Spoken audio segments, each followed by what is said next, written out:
దైవజనులందరికీను మరి విశేషంగా Sharon ministries founder అయిన కేజీరావయ్య గారికి, వారు బంధువులు, మిత్రులు, సంఘస్థులు, సహసేవకులందరికీ కూడా నా వందనములు. ఆ దేవుని అతి పరిశుద్ధ నామములో, తండ్రి, కుమార, పరిశుద్ధాత్మ దేవుడు త్రయేక దేవుని నామంలో అందరికీ నా వందనాలండి. దేవునికి స్తోత్రం. దేవుని బిడ్డలు, మీరు లేకపోతే మేము లేము, మేము లేకపోతే మీరు లేరు. దేవుని బిడ్డలందరికీ మా వందనాలు. ఈరోజు చాలా విశేషమైన రోజు. షారోన్ మినిస్ట్రీలలో 50 ఏళ్ళు అంత సులభం కాదండి. దేవుని సేవ అంటే మా నామదేవయ్య గారు ఎప్పుడు అంటుంటారు, అది రోజా పువ్వుల పానుపు కాదు కానీ రాళ్ళు ముళ్ళతో కూడిన పానుపోని. చాలా కష్టం సేవ చేయడం అంటే. సువార్త చెప్పొచ్చు, వాక్యము ఎక్కడైనా పిలిస్తే చెప్పొచ్చు, ప్రార్థన చేయమంటే ప్రార్థన కూడా చేయొచ్చు. కానీ ఒక సంఘాన్ని సువార్త చాటి ఆత్మలు సంపాదించుకొని, స్థలము సంపాదించుకొని, మందిరము కట్టుకొని ఆ సేవలు కొనసాగించడము అంత సులభమైన విషయం కాదండి. మరి కేజీరావయ్య గారి గురించి మాకు సుమారు ఒక 12 ఏళ్ల నుంచి అనుకుంటాను పరిచయం అయ్యగారు. మరి పరిచయం అయినప్పటి నుంచి కూడాను ప్రతి సంవత్సరము మేము అక్టోబర్ నెలలో వస్తుంటాం. చూడండి, అయ్యగారు ఇప్పుడు డేస్, లెంట్ డేస్ అంటాం మేము, అవునా? శ్రమ రోజు నిన్నటి నుంచి స్టార్ట్ అయింది, బూడిద బుధవారం అక్కడి నుంచి స్టార్ట్ అయింది.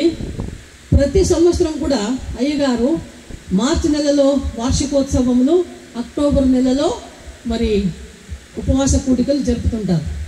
ఉపవాస కూడికలకి మేము ప్రతి సంవత్సరం అక్టోబర్లో వస్తామండి. దేవుడు నడిపిస్తున్నాడు మమ్మల్ని, బలహీనతలో బలమునిచ్చి నడిపిస్తున్నాడు. 3 సార్లు మా నామదేవయ్య గారికి హార్ట్ అటాక్ అయ్యింది. మరి నాకు 2 మోకాళ్ళు ఒక్కొక్క సంవత్సరానికి ఒకటి కాళ్ళు ఆపరేషన్ చేసుకున్నా. మరి ఒకసారి అయితే ముఖము సొట్టబోయిందండి, ఒక రకము పార్శ్వవాయు అయినట్టు అయ్యింది. లెఫ్ట్ సైడ్ నాకు ముఖం మాట్లాడుకోకూడని పరిస్థితి అయ్యింది. కానీ మరి దేవుడు స్వస్థతనిచ్చి, బలమునిచ్చి, ఆరోగ్యమునిచ్చి, ఆయుష్నిచ్చి తన సేవలో మమ్మల్ని వాడుకుంటున్నాడండి. దేవునికి స్తోత్రము, కోటి స్తోత్రాలు. మరి విశేషంగా నేను ఇప్పుడు మన కేజీరావయ్య గురించి కొన్ని మాటలు చెప్తున్నాను. అందరికీ తెలిసి ఉంటుందేమో, మరి తెలియక ఉన్న వాళ్ళు కూడా కొందరు ఉండొచ్చు. మన కేజీరావయ్య గారు 1950లో 1950 ఏప్రిల్ 28వ తేదీ పుట్టారు. మరి ఆయన దేవుని రక్షణలో వచ్చినది వాళ్ళ 17వ సంవత్సరం అని అయ్యగారు చెప్పారు. 1967లో ఆయన హై స్కూల్కి, ఇంటర్ కాలేజీకి మాపాల చెరువు నుంచి అమలాపురానికి సైకిల్లో వెళ్ళేవారట. అప్పుడు ఆయన తన జీవిత చరిత్రని మాకు కొన్ని విషయాలు తెలుపుతూ ఉంటారు.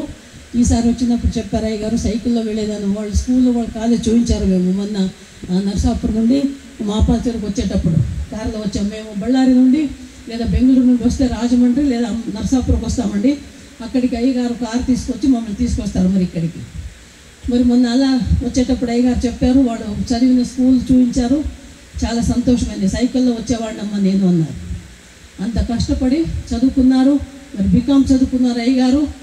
మరి 1975లో 67లో దేవుణ్ణి నమ్ముకున్నారు, రక్షణలో వచ్చారు. 1975 నుండి అంటే సరిగ్గా వారు యవ్వన కాలంలో దేవుణ్ణి కనుక్కున్నారు.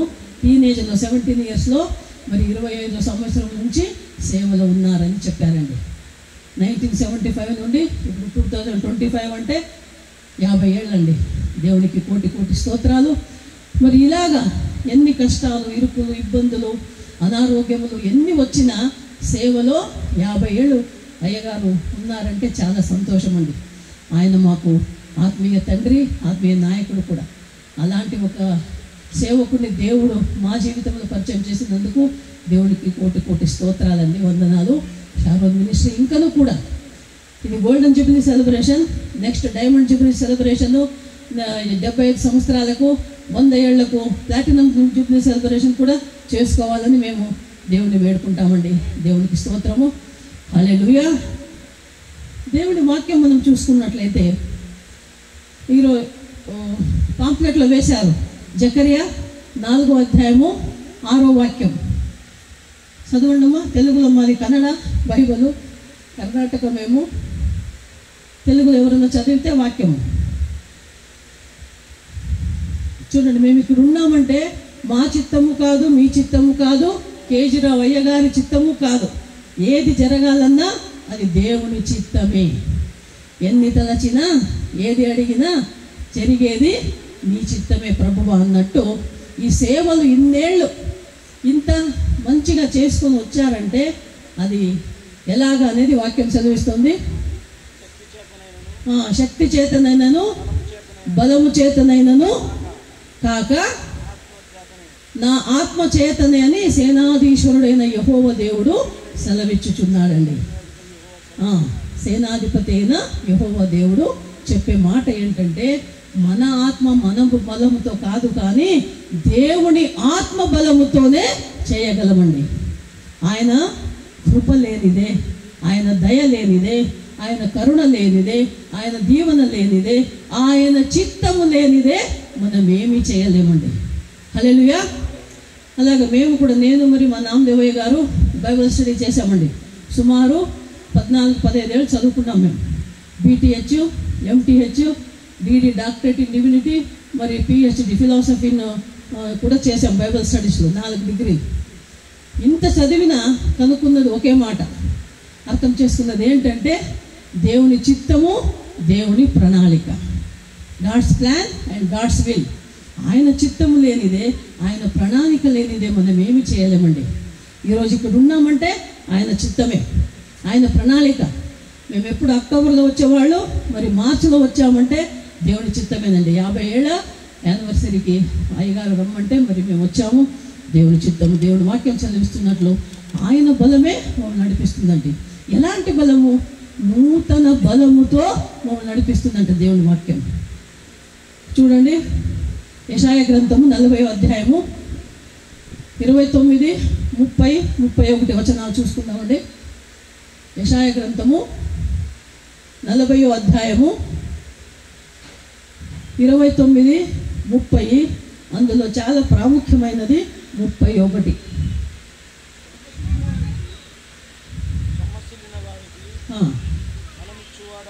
చూడండి, మనకు బలం ఇచ్చేది ఎవరు? ఆయనే. ఈ కాలంలో చూస్తామండి, చిన్నపిల్లలు, యవ్వనస్తులు బలంగా లేరండి. ఉదాహరణకి మా గురించే మేము చెప్పినట్టయితే, మా నామదేవయ్య గారు నడిచినట్లు ఆయనతో కూడా మా యవ్వనస్తులు కానీ మా అసిస్టెంట్ పాస్టర్ కానీ నడవలేరండి. ఆయన పోతా ఉంటే ఆయన వెనకాల వస్తుంటారండి. ఏం అప్పాజీ మీరు, అప్పాజీ అమ్మాజీ అంటారు మమ్మల్ని. మా సేవలు అందరూ మాది ఏజెం సేవలండి. ఆశీర్వాద్ గాస్పెల్ మిషన్ అని చేసుకున్నాం, సొంత సేవ, ఇండిపెండెంట్ సేవ. వాళ్ళు మాతో కూడా రాలేరు. మేము కూర్చున్నంతసేపు కూర్చోలేరు. కూర్చుంటే నేలపైన ఉంటే మెల్లిగా గోడకు జరుపుకొని గోడకు ఆనుకొని కూర్చుంటారు, లేదా చైర్ల పైన కూర్చుంటారు. మేము ఎక్కడైనా ఎంతసేపు అయినా ఉండగలం, కానీ ఈ కాలపు పిల్లలు, చిన్న పిల్లలు, యవనస్తు పిల్లలకే బలం లేదండి. అందుకే వాక్యం చదివిస్తూ ఉంది, మనకు బలం ఇచ్చేవాడు దేవుడే. అయ్యగారు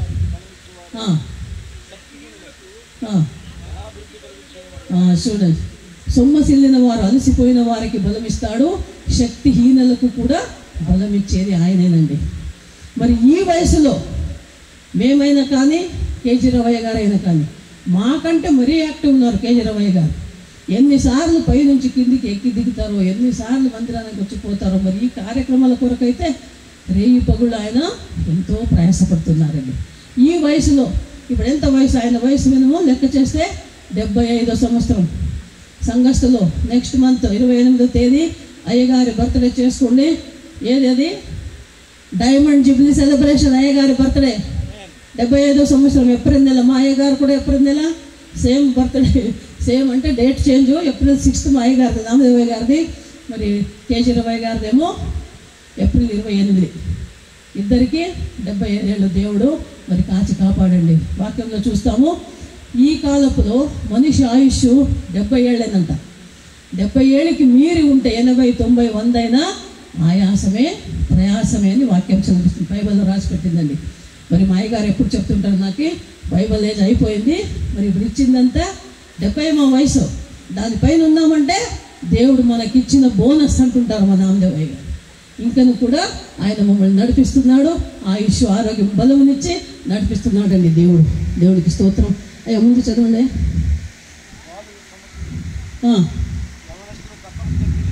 చూడు, యవ్వనస్తులే ఏం చేస్తారంటే వాళ్ళే అడుగులు తడబడిపోతాయంటే యవ్వనస్తులు. చెప్పాను కదా ఇప్పుడు, మా యవ్వనస్తులు మాతో కూడా ఆయనతో కూడా నడవలేరు, కూర్చోలేరు, నిల్చోలేరు, రాలేరు, పోలేరు. వాళ్ళే అలసిపోతున్నారు. కానీ దేవుని కృప వల్ల అందరికీ రాదండి. ఇది చాలా ఇంపార్టెంట్ పాయింట్. ఇది ఎవరికంట? యెహోవా కొరకు ఎదురు చూచు వారికి హల్లెలూయా నూతన బలం ఇస్తాడండి దేవుడు. అందరికీ కాదు. మేమైతే కాపెట్టుకుని ఉన్నాము. మేము నార్త్ ఇండియా కూడా వెళ్తామండి సేవలు. నేపాల్ వరకు దేవుడు మమ్మల్ని తీసుకెళ్ళాడు. నార్త్ ఇండియా, ఉత్తర భారతదేశంలో మీకు మాకు తెలిసినట్లు రోజు న్యూస్ చూస్తుంటాము. చాలా విరోధాలు ఉన్నాయి అక్కడ. క్రైస్తవులకు సేవకులకు మందిరాలు కొట్టివేస్తున్నారు, సేవకుల్ని కొట్టివేస్తున్నారు, మరి విశేషంగా విశ్వాసులు అందరినీ కొట్టివేస్తున్నారు. ఇటీవల న్యూస్ వచ్చింది, మీకు అందరికీ తెలిసి ఉంటుంది. ఛత్తీస్గఢ్లో 3 ఊర్లు 3 పల్లెలు సంపూర్ణంగా ఏసై నమ్మారంట. వారిని అందరినీ చంపాలని ప్లాన్ చేశారు. కానీ ఏమీ కాలేదండి. అందరూ ప్రార్థించారు. భారతదేశంలో ఎక్కడున్నారో అందరూ క్రైస్తవులు ప్రార్థించగా దేవుడు వారిని కాచి కాపాడండి. దేవునికి స్తోత్రము. అందుకే ఇక్కడ వాక్యం చెప్తా ఉంది, ఎవరైతే యెహోవాని నిరీక్షించుకుని ఉంటారో. మన నిరీక్షణ ఏంటి? క్రైస్తవుల నిరీక్షణ ఏంటి? విశ్వాసులైనా సేవకులైనా మన నిరీక్షణ నిత్య జీవము, పరలోక రాజ్యము పొందుటయే. హల్లెలూయా. అందుకే రోమాపుర 6:23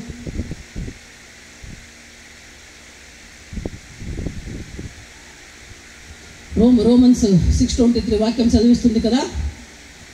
పాపానికి జీతము మరణము. మరణం అంటే నరకమే గ్యారంటీ అండి. పాపానికి జీతము మరణము, కానీ యేసుక్రీస్తు వారు మనకిచ్చేది నిత్య జీవము. దేవుని కృపావరం అని తెలుగులో ఉందండి. మా కన్నడ బైబిల్లో ఉచితార్థ వరము అని ఉంది. అంటే ఫ్రీ గిఫ్ట్ అంట. దేవుడు ఎవరైతే యేసయ్యని నమ్ముకుని ఉంటారో వారికి యేసయ్య ఇచ్చే ఫ్రీ గిఫ్ట్ నిత్య జీవము. ఆ నిత్య జీవము పొందుకోవాలనే నిరీక్ష ప్రతి క్రైస్తవులకి, ప్రతి సేవకులకు, ప్రతి కుటుంబాలకు, ప్రతి విశ్వాసుకు కలిగి ఉండాలండి. అలాంటి నిరీక్షణ ఎవరైతే పొందుకొని ఉంటారో వారికి చదవండి 31 యేషయా 40:31 యెహోవా కొరకు ఎదురు చూచువారు నూతన బలము పొందుకుందరండి. నామదేవయ్య గారు, నేను, కేజీరావయ్య గారు, మరి ఇక్కడ ఎవరైతే సీనియర్ సిటిజన్స్ సేవకులు ఉన్నారో ఇవాళ ఇక్కడ ఉన్నామంటే నూతన బలము పొందుకున్నాము. మన సుగుణరావయ్య గారు, అమ్మగారు అందరూ కూడా ఇక్కడ ఎవరైతే మేము 60 ఏళ్ళు దాటామో అది దేవుని కృప. మేము బ్రతికున్నామంటే ఇక్కడ సజీవుల లెక్కలలో ఈరోజు దేవుని సన్నిధిలో వచ్చి కూర్చున్నాము, వచ్చి నిల్చున్నాము, వాక్యం చెబుతున్నాము, వాక్యం వింటున్నామంటే అది దేవుని కృపనేనండి. ఆయన కృప నుండే మేము బ్రతికున్నాం, ఇంకా ఊపిరాడుతున్నాం. అవునా? పక్షిరాజుల వలె ముందు చదవండి. పక్షిరాజుల వలె చూడండి. అలా ఇలా కాదండి. పక్షిరాజు తెలుసు కదా అందరికీ, ఇంగ్లీష్లో ఈగల్ అంటాము. అది ఇక్కడ ఉంటుందా? భూమిపైన లేదా భూమిపైన గాలిలో ఉండదండి, చాలా పైకి ఎగురుతుంది అది. ఆకాశం ఇంకేమి, ఆకాశం పట్టుకోవాలా, ముట్టుకోవాలా, అంత పైకి ఎగురుతుంది అది పక్షిరాజు. శిఖరాల పైన, ఇంకా దానిపైన. అంటే దీని అర్థం ఏంటంటే, ఒకటి బలం పొందుకుంటామండి, ఇంకొకటి దేవుడు మమ్మల్ని హెచ్చిస్తాడండి. దేవుడి వాక్యం చూస్తాం కదా, యాకోబు 4:10 తనను తాను తగ్గించిన వాడు హెచ్చింపబడును. అంటే పక్షిరాజు ఎలాగ ఎగిరి పైకి వెళ్తాడో అలాగే ఎవరైతే యేసయ్యని నమ్ముకొని రక్షణ పొందుకొని ఆయనలో నిరీక్షణ కలిగి ఉంటారో వారిని ఆయన ఈ లోకములో పై స్థానాన్ని ఇస్తాడండి. స్థానము, మానము, గౌరవము, సన్మానము ఇచ్చువాడు ఆయనే. ఎవరైతే తగ్గించుకొని ఉంటారో వారిని దేవుడు హెచ్చిస్తాడు. కేజీరావయ్య గారు తమని తాము తగ్గించుకున్నారు. తమ కొరకు తాము ఏమి చేసుకోలేదు, ఏమైనా సేవలే. పిల్లలు ఉన్నారు, మనవుళ్ళు ఉన్నారు, అంత ఉన్నా వదిలి ఇక్కడ పల్లెలో ఈ ఒక మారుమూల పల్లెలో ఆయన సేవలో ఉన్నారంటే మరి ఆయన దేవుడు ఆయన వాడుకుంటున్నాడండి. అంతే మంచి స్థానము, ఈ వయసులో కూడా ఆరోగ్యము బలం ఇచ్చి దేవుడు అయ్యగారిని నడిపిస్తున్నాడండి. దేవుడికి కోటి కోటి స్తోత్రాలు. అదే పక్షిరాజు వలె నూతన బలం పొందుకుంటారంట. ఇన్నాళ్ళు ఉన్నది మనకి బలము, ఇన్నాళ్ళు లోకరీతిలో ఉన్నప్పుడు బాగా తిని బాగా పడుకొని నిద్రపోయి రెస్ట్ తీసుకొని హాయిగా ఉంటే వచ్చే బలము వేరు, అది దైహిక బలము, శారీరానికి బలము. కానీ ఆత్మతో మనము సంపూర్ణంగా స్వస్థత కలిగి ఈ వయసులో కూడా ఎక్కడికైనా ప్రయాణాలు చేసి దూర ప్రయాణం చేయడము, రావడము, పోవడము, మాట్లాడము, సేవలో మమ్మల్ని మేము ఉంచుకునడం అంటే అది నూతన బలం అండి. ఈ ఒక వయసులో అంటే ఈ దిగు వయసులో మేమేమంటాము, ఈ ఓల్డ్ ఏజ్లో కూడా దేవుడు వారిని తోడుండి నడిపిస్తున్నాడండి. ఏమని చదువు వాళ్ళు ఎలా ఉంటారంట, అలయక పరిగెత్తుదురు, సొమ్మసిల్లక నడిచిపోదురు. చూడండి, అలసట ఉండదంట, సొమ్మసిల్లడం ఉండదంట. నడుస్తూ ఉంటారు, పరిగెడుతూ ఉంటారు. నేను మా నామదేవయ్య గారు ఉన్నామే, ఆయనకి 75 ఏళ్ళు అవుతా ఉందండి. నాకు ఇప్పుడు 66-67 పోతాను నెక్స్ట్. దేవుడి చిత్తము. కానీ కాళ్ళు మోకాళ్ళ నొప్పులు ఆపరేషన్ వల్ల నేను త్వరగా నడవలేను. కానీ మా అయ్యగారు హార్ట్ పేషెంట్ అయినా, బీపీ షుగర్ ఉన్నా, ఎంత దేహంలో బలహీనత ఉన్నా కూడా ఆయన త్వరగా నడిచిపోతారండి. స్టేషన్లో పోతే ట్రైన్ వచ్చిందంటే పరిగెట్టిపోతూ ఉంటారు. నా చేత కాదు అంత స్పీడ్గా నడవడం. అంటే ఈ వయసులో కూడా దేవుడు ఆరోగ్యము, బలము, శక్తినిచ్చి నడిపిస్తున్నాడండి. ఎందుకంటే మేమేమనుకున్నాం, నిరీక్షణ కలిగి ఉన్నాం. నిత్య జీవమే మా నిరీక్షణ, పరలోకమే మా నిరీక్షణ. నార్త్ ఇండియాలో సేవకి వెళ్ళే ముందు చాలామంది మాకు బళ్ళారిలో, బెంగళూరులో ఉన్నారు. మీరు నార్త్ ఇండియా ఎందుకు పోతారండి, బీహార్, ఛత్తీస్గఢ్, మధ్యప్రదేశ్, నేపాల్ బార్డర్లో మేము వెళ్ళామండి సువార్త. అక్కడ ఎందుకు పోతారు, అక్కడ పోతే కొట్టేస్తారంట, చంపేస్తారంట. అలాంటి చోటుకి ఎందుకు పోతారు, ఇక్కడే ఉన్న కాడే చేసుకోవచ్చు కదా మీరు. కానీ ఇక్కడే చేసుకోవచ్చు అన్నది మా చిత్తం అండి. కానీ దేవుని చిత్తము ఎక్కడ సువార్త లేదో అక్కడ సువార్త చాటమని మాకు చెప్పాడు. దేవుడిచ్చిన దర్శనం అండి మాకు. పౌలు లాంటి సేవ. ఎక్కడ సువార్త లేదో అక్కడ సువార్త చాటాలా, మందిరాలు కట్టాలా, సేవకుల్ని లేవనెత్తాలి. ఈ సేవ మేము చేస్తున్నాం. To preach gospel, to build churches and to raise the leaders అని దేవుడు మా నామదేవయ్య గారికి దర్శనం ఇచ్చాడండి. 2 తిమోతి 2వ అధ్యాయం 2వ వచనము. ఆ దర్శనం ప్రకారమే మేము సేవలో సాగిపోతున్నాం. అప్పుడు ఎవరో వాళ్ళ మాటలని ఇంటికి వచ్చి మా నామదేవయ్య గారు అన్నారు, ఇలా అంటున్నారు, ఎందుకు పోతావు అక్కడ అంటున్నారు, ఏం చేయాలా, పోవాలా వద్దా? అప్పుడు నేను ఒకే మాట అన్నాను మా గారు, దేవుని చిత్తం అండి, మీరు సేవకు వెళ్ళాలా, వెళ్ళండి. ఫస్ట్ టైం ఆయన ఒకరే వెళ్ళారు, తర్వాత నెక్స్ట్ మేము జంటగా వెళ్ళామండి. ఆయన వెళ్ళేటప్పుడు నేను ఒక మాట అన్నాను, మీరు వెళ్ళండి, అక్కడ సేవ చేసుకొని దేవుని చిత్తం అయితే తిరిగి వస్తారు, ఇక్కడ కలుసుకుంటాం. లేదా ఒకవేళ అక్కడే దేవుడు మిమ్మల్ని పిలుచుకుంటే మీరు వెళ్ళండి, నేను వచ్చి పరలోకంలో కలుసుకుంటానన్నానండి. హల్లెలూయా. అంతే కదా, మేము చావైనా బ్రతుకైనా క్రీస్తే అని మమ్మల్ని మేము ప్రాణాత్మ శరీరాలు దేవుడికి సమర్పించుకున్నామండి. మాకు చావంటే భయం లేదు, చావంటే దుఃఖము లేదు, చావంటే ఏడుపు లేదండి, సంతోషమే. ఎందుకంటే ఫిలిప్పీ 4:4 వాక్య ప్రకారం మేము జీవిస్తున్నామండి. మా పరిస్థితి ఎలా ఉన్నా, అనారోగ్యం ఉన్నా, బలహీనత ఉన్నా ఎల్లప్పుడూ మేము సంతోషిస్తామండి. ఎందుకంటే వాక్యం చెప్తా ఉంది కదా, ఎల్లప్పుడూ ప్రభువునందు ఆనందించుడి. మరలా చెబుతున్నాను, ఆనందించుడి అంటుందండి వాక్యం. ఆ వాక్య ప్రకారమే మేము జీవిస్తున్నాం. మరి దేవుడు ఇలా మమ్మల్ని సేవలో నడుపుతున్నాడు. దేవునికి కోటి కోటి స్తోత్రాలండి. మరి ఈరోజు విశేషమైన రోజు, మమ్మల్ని దేవుడు ఇక్కడ తీసుకొచ్చాడు. దేవునికి కోటి కోటి స్తోత్రాలు. ఎన్నో కష్టాలు, ఇరుకులు, ఇబ్బందులు వస్తాయండి సేవలో. ఆ వాటన్నిటినీ మనము జయించాలి. ఎలాగా? క్రీస్తు ప్రేమ కలిగి, ప్రార్థన కలిగి, నమ్మకము కలిగి మనం జీవిస్తే ఈ 3 గుణాలు మాలో ఉంటే. చూడండి, ఇది బైబిల్ మొత్తం పరిశుద్ధ గ్రంథము. బైబిల్ ఒక సారాంశం ఏంటంటే, యేసయ్య చెప్పిన ముత్యం లాంటి 3 మాటలండి. ఆ మాటలు, ఆ గుణ లక్షణాలు యేసయ్యవి మేము కలిగి ఉంటే, ఎందుకంటే వాక్యం చదివిస్తుంది, నేను పరిశుద్ధుడు గనక మీరు పరిశుద్ధులుగా ఉండుడి. ఎప్పుడు మేము పరిశుద్ధులు అవుతామండి? ఒకరికొకరు ప్రార్థిస్తూ ఉంటే, ఒకరినొకరు ప్రేమిస్తూ ఉంటే, ఒకరు క్షమిస్తే. యేసయ్య ముఖ్యమైన స్వభావం ఇదే 3 అండి. ఆయన ప్రార్థించాడు, అందరిని ప్రేమించాడు, అందరినీ క్షమించాడు. అవునా? ఈ 3 గుణాలు ప్రతి క్రైస్తవుడిలో, ప్రతి సేవకుడిలో ఉన్నట్లయితే మన కుటుంబాలు కానీ, మన సేవలు కానీ సంతోషంగా, సమాధానంగా, సమృద్ధి కలిగి ఉంటాయండి. ఆర్థికంగా, ఆత్మికంగా మనము బలం పొందుకోవాలా, అభివృద్ధి చెందాలంటే ఈ 3 ఉండాలండి. మరి ఒకటి చాలా ముఖ్యమైనది ఓపిక అండి. పేషెన్స్ ఉండాలా సేవకులకి. చాలామంది సేవకులు చాలా షార్ట్ టెంపర్ వాళ్ళు ఉంటారు. త్వరగా కోపం వస్తుంది వాళ్ళకి. వాళ్ళ కోపం వచ్చి బలిపీఠ పైన నిలబడి విశ్వాసాల పైన అరుస్తూ ఉంటారండి. వాక్యం చెబుతూనే అరుస్తుంటారు. అది తప్పండి. ప్రేమించాలా, క్షమించాలా, ప్రార్థించాలా, ఒకరినొకరు ప్రేమించాలా. క్రీస్తు ప్రేమ కలిగి ఉండాలి. మనం ఒకరికొకరు ప్రార్థించుకోవాలి, ఒకరినొకరు క్షమించాలండి. ఓపిక కలిగి ఉండాలి. ఇవి ఉంటే మనము హృదయము, మనం ఏమంటాము, శారీరకంగాను ఆత్మికంగాను పరిశుద్ధులుగా ఉంటే నీ హృదయము, నీ మాట తీరు, నీ నడవడిక, నీ ప్రవర్తన, మా ప్రవర్తనే సువార్త కావాలంటండి. అంటే మేము ఎలా ఉంటామో మమ్మల్ని చూసి యేసయ్యకి వచ్చేవాళ్ళు వస్తారండి.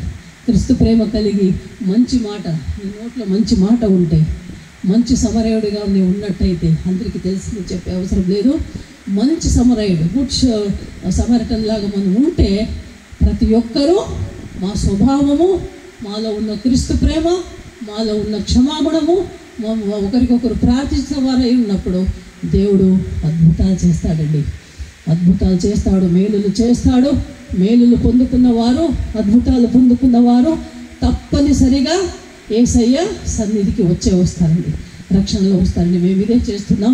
పల్లె సేవ మాది. 535 పల్లెలో సువార్త చాటాం. ఆల్ ఇండియా నేపాల్లో 108 మంది సేవకులను తయారు చేశాం. మరి 125 వర్షిప్ సెంటర్స్ ఉన్నాయి. కొన్ని చోట్లలో పందిరాలు కట్టాము, కొన్ని చోట్లలో అలా ప్రేయర్లు జరుగుతూ ఉన్నాయి. మళ్ళీ దేవుడు ఇలా మమ్మల్ని వాడుకుంటున్నాడండి. మరి అయ్యగారి పరిచయం అయినప్పటి నుంచి దేవుడు మమ్మల్ని మాపాచేరుకు తీసుకొస్తున్నారు. ప్రతి సంవత్సరము సంతోషంగా, సమాధానంగా వస్తున్నాం. బలహీనత ఉన్నా కూడా బలహీనతలో బలం ఇచ్చి, ఇప్పుడు మనం వాక్యం చదివినట్లు జకర్యా 4వ అధ్యాయము 6వ వాక్యము, ఆయన బలము చేతనే మేము నడిచిపోతున్నాం.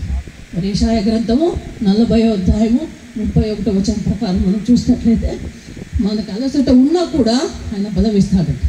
నడిపిస్తాడు నా దేవుడు, శ్రమలోనైనా నన్ను విడువడు. ఈ పాట చాలా ఇష్టమండి, చాలా అర్థమైంది.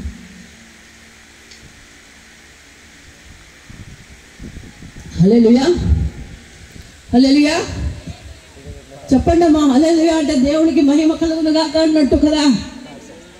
పరిశుద్ధ గ్రంథంలో తెలియని వారైతే ప్రకటన గ్రంథ 19వ అధ్యాయం 1వ వచనం చదువుకోండి ఇంటికి వెళ్ళి. హల్లెలూయా అంటే అర్థం ఏంటేది? హల్లెలూయా అనాలి మనం. తండ్రి అయిన దేవునికి సకల ఘనత, మహిమ, ప్రభావములు చెల్లునుగాక అని ఇంత పొడవు మాటని ఒక్క పదములో, 1 వర్డ్లో హల్లెలూయా అంటే అవన్నీ అన్నట్టు. అందుకే మనము దేవునికి స్తుతిస్తామండి. మరి దేవుడు మిమ్మల్ని ఆశీర్వదించుగాక, ఈ వాక్యాన్ని ఆశీర్వదించుగాక. ఈ అవకాశం ఇచ్చిన టీజరవయ్య గారికి మరొకసారి మా వందనాలు. షారోన్ సంఘానికి వందనాలు. షారోన్ సహసేవకులందరికీ కూడా మా వందనాలండి. Thank you Lord, thank you Jesus, thank you Holy spirit.